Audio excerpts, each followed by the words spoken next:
So finally at the top of the hill, and actually I wanted to take a little bit of time to talk to you about negative calorie foods, and I've got a little bee in my bonnet about it. So I just wanted to have a little fun video of this walk with my family up one of the local hills in just outside Bristol. And what we've done, we've walked for about an hour and we've probably used about 200 calories to get to the top of this massive hill. You can probably see the view behind me. It's pretty nice day. But on the way up, I've carried my son, he's about 12 kilos, and we've also got a couple of handfuls of blackberries. Our reward was meant to be to eat the blackberries at the top of the hill after earning our calories. Blackberries are actually a fantastic food. They are very nutrient dense, dark berries usually are, and they're really good foods to go for. So probably a handful of blackberries would hardly have any calories in, but they'd have lots of nutrients and they taste good. Anyway, we got to the top of the hill, and actually my son, by the time we got to the top, had eaten all the blackberries, so we didn't get any blackberries anyway.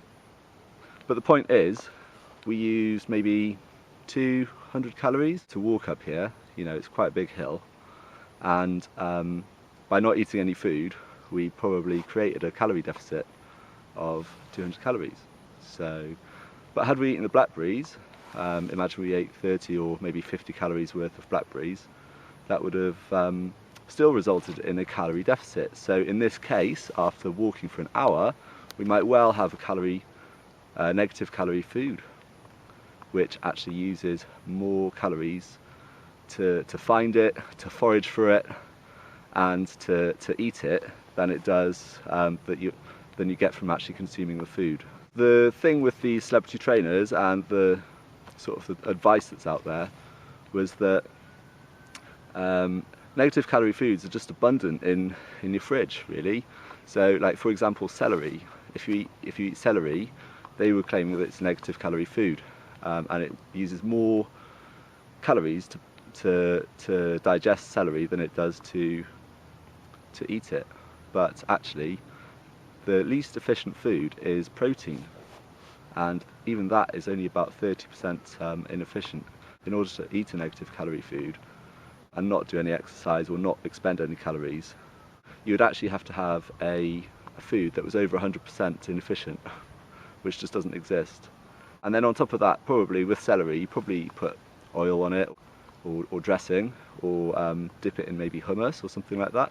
And now that's not a bad thing, but actually generally celery is not eaten on its own. So while celery is awesome, it's full of fibre, it's really good for you, it's a very low calorie food, and it's actually quite nutrient dense food.